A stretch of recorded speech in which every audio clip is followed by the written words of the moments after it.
সবাইকে আমার চ্যানেলে স্বাগত জানিয়ে আমি আজকের ভিডিওটা শুরু করছি। নীল ষষ্ঠী অথবা নীল পুজোর সব মায়েদেরকে অনেক অনেক শুভেচ্ছা জানাই।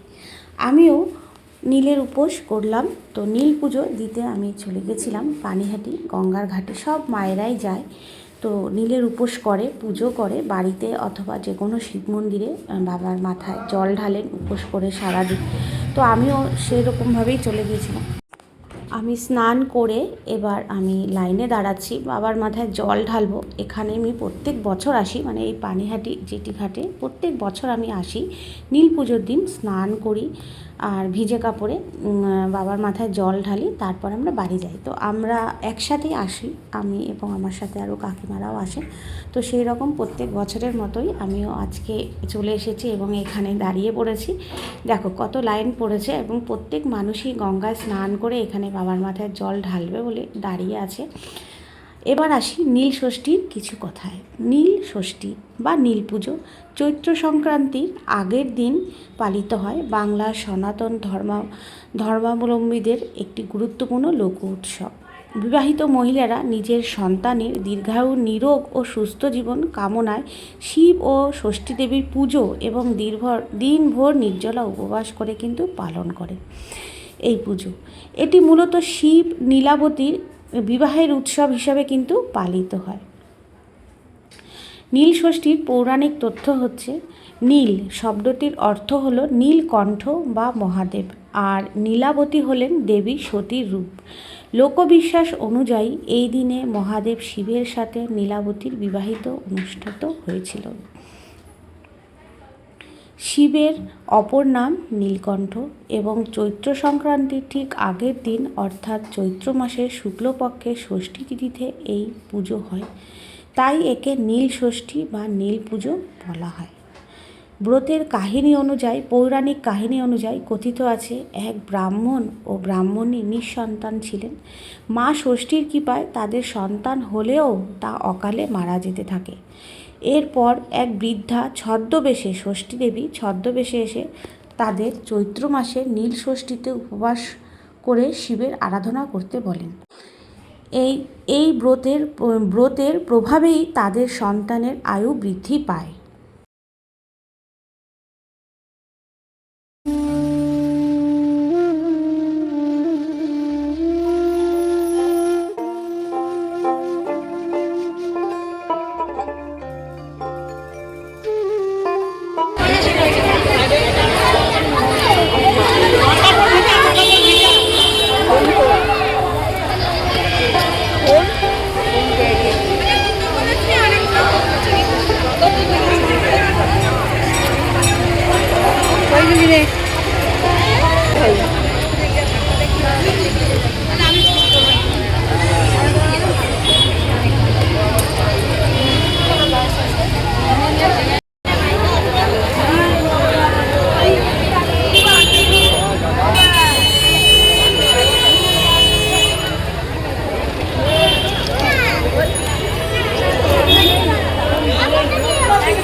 এখানকার যত সমর্থনা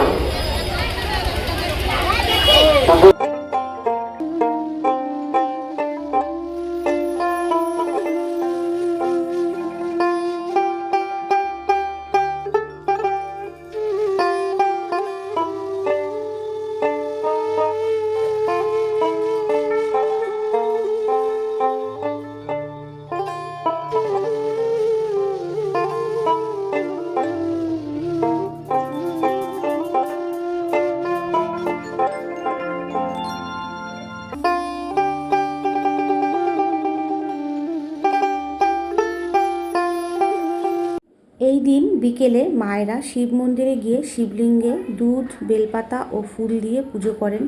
সন্ধ্যার পর প্রদীপ জ্বালিয়ে ব্রতপাঠ করা হয়। বাবার নামে একটি প্রদীপ জ্বালানো হয় ও নিজের সন্তানদের নামেও কিন্তু প্রদীপ জ্বালানো হয়। প্রদীপ জ্বালিয়ে আমরা ঠাকুরের মাথায় মানে বাবার মাথায় জল ঢেলে উপোস করে যে আমরা বাবার মাথায় জল ঢালি, সেই গঙ্গার জল হোক বা ডাবের জল হোক, ডাবের জল হলে তাতে আর কিছু দরকার পড়ে না, গঙ্গার জল হলে আমরা তাতে দুধ মিশিয়ে বাবার মাথায় ঢেলে আমাদের উপোস পালন করি আর কি, নীলষষ্ঠীর ব্রতটা।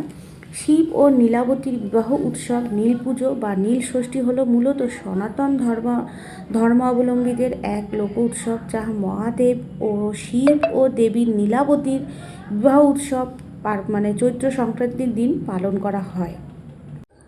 বাঙালি গৃহিণীরা নিজের সন্তানের মঙ্গল কামনায় নিরোগ সুস্থ জীবন কামনা করে চৈত্র সংক্রান্তির আগের দিন নীলষষ্ঠী ব্রত পালন করে। নীলষষ্ঠী আসলে নীলকণ্ঠের সাথে নীলচণ্ডী বা নীলাবতীর বিয়ের অনুষ্ঠান। এখানে নীল বলতে মহাদেবকেই বোঝায়। মহাদেবের অপর নাম নীলকণ্ঠ আর নীলাবতী হলো সতী পুনর্জন্মের রূপ। সাধারণত চৈত্র মাসের গাজনের একটি অংশ হলো এই অনুষ্ঠান। জেনে নেওয়া যাক এই ব্রতের পেছনে প্রচলিত কাহিনী। এক দেশে এক ব্রাহ্মণ আর ব্রাহ্মণী বাস করতেন। তারা অতি ভক্তি করে সমস্তবার ব্রত পালন করতেন, তবুও তাদের সন্তান একটাও বাঁচে না। তাদের মনে এই ধারণা হলো যে এই সববার ব্রত করে কিছু লাভ নেই, আসলে সমস্তটাই মিথ্যে। এই বলে তারা সব ছেড়ে ছুড়ে দিয়ে দুজনেই কাশী চলে গেলেন। একদিন কাশীতে গঙ্গায় দুজনেই স্নান করে উঠে ঘাটের উপর বসে মনের দুঃখে কাঁদতে লাগলেন। তাই দেখে মা ষষ্ঠী বুড়ি ব্রাহ্মণীর বেশ ধরে এসে তাদেরকে জিজ্ঞাসা করলেন, তোরা কাঁদছিস কেন? ব্রাহ্মণী বললেন, সে কথা তোমায় বলে কি হবে মা, আমরা বড় মনের জ্বালায় জ্বলছি। আমাদের অনেকগুলো ছেলে আর একটি মেয়ে হয়েছিল, কিন্তু সব কটাই মরে গেছে। তাই ভাবছি যে সববার ব্রত ঠাকুর দেবতা মিথ্যে, আমরা তো কোনোবার ব্রত বাদ দেইনি, তবে কেন আমাদের সব সন্তান মরে গেল? মা ষষ্ঠী বললেন, দেখো বাছা, তোমরা সববার ব্রত পালন করো বলে মনে বড় অহংকার ছিল, সেই জন্য সব মরে গেছে। শুধু কি আর বার ব্রত করলেই হয়? ভগবানের ওপর বিশ্বাস থাকাও চাই, মন পবিত্র থাকাও চাই, সবার কাছে নিচু হওয়াও চাই, এক মনে মা ষষ্ঠীকে ডাকা চাই, তবে হয়। তখন ব্রাহ্মণী বললেন, তাহলে আমাদের উপায় কি হবে মা? মা ষষ্ঠী জিজ্ঞাসা করলেন, তোরা কি নীল ষষ্ঠী করেছিস?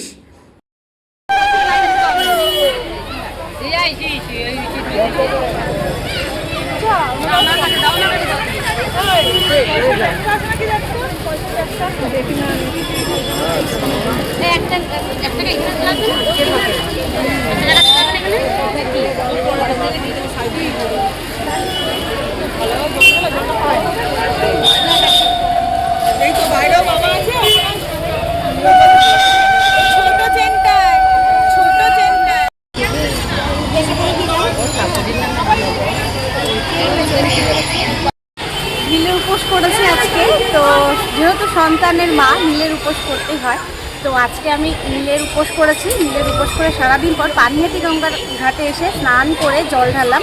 জল ঢেলে এই আমার পুজোটা এখন কমপ্লিট হলো। তো এবার আমি উপোস করেছি, উপোস ভাঙবো আর কি। তো চলো আর কি দেখানো যেতে পারে তোমাদেরকে দেখা। এখানে বেশ ভালো লাগে, মেলার মতন বসে, অনেক লোক হয়, লাইনও পড়ে, আর বেশ গরমের মধ্যে এসে গঙ্গায় স্নান করি তো, তারপরে ভীষণ ভালো লাগে। আর দেখো পুরো ভিজে কাপড়ে স্নান করে উঠে তারপরে জল ঢাললাম, পুরো ভিজে কাপড়ে। এবার ড্রেস চেঞ্জ করে শুকনো কাপড় জামা পরে তারপর বাড়ির দিকে রওনা দেবো। ব্রাহ্মণী বললেন, সে কি মা, কই ওই ব্রত তো আমরা জানি না।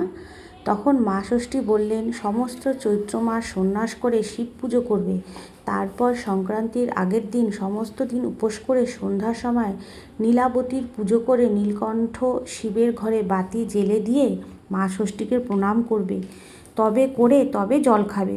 ওই দিনকে ষষ্ঠীর দিন বলে। যারা নীল ষষ্ঠী করে তাদের ছেলে মেয়ে কখনোই অল্প বয়সে মরে না। এই কথা বলে মা ষষ্ঠী অদৃশ্য হয়ে গেলেন। তারপর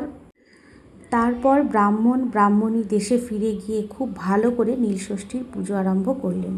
এরপর তাদের যতগুলো ছেলে মেয়ে হলো সবাই দিব্যি বেঁচে রইল।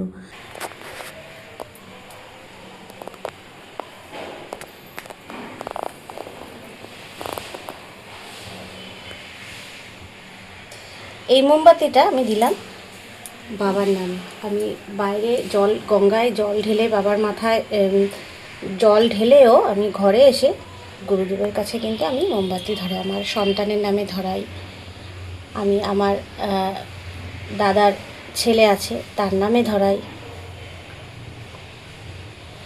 যাকে যাকে সন্তান সমূহ মনে হয়, আমার এক বন্ধুর ছেলে আছে, সেও আমাকে আন্টি আন্টি ডাকে, তার নামেও আমি ধরাই। তো আমার এই 4টে মোমবাতি ধরাই, প্রথমে বাবার নামে ধরাই, তারপরে আমি আমার সন্তানের নামে ধরাই, আমার ননা আছে, আমার দাদার ছেলে আছে, ওর নামে ধরাই, আর একজন আছে সেও আমাকে আন্টি ডাকে, আমি তার মাতৃতুল্য, তো তার নামেও আমি ধরাই, তার নাম হচ্ছে বিরাজ। তো এই 3 জনের নামে আমি 3টে মোমবাতি ধরালাম, আর বাবার নামে একটা ধরালাম, 4টে মোমবাতি ধরালাম। এবার ধূপকাঠি দেখালাম।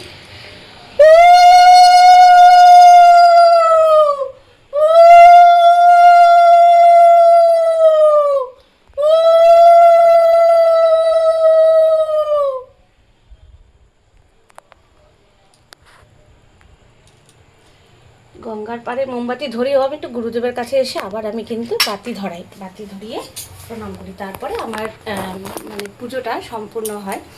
তো গঙ্গার পাড়ে বাবার কাছে দেওয়ার পরেও আবার আমি গুরুদেবের কাছে এসে কিন্তু প্রণাম জানাই। তো এই করে তারপর আমার পুজোটা শেষ হয় আর কি।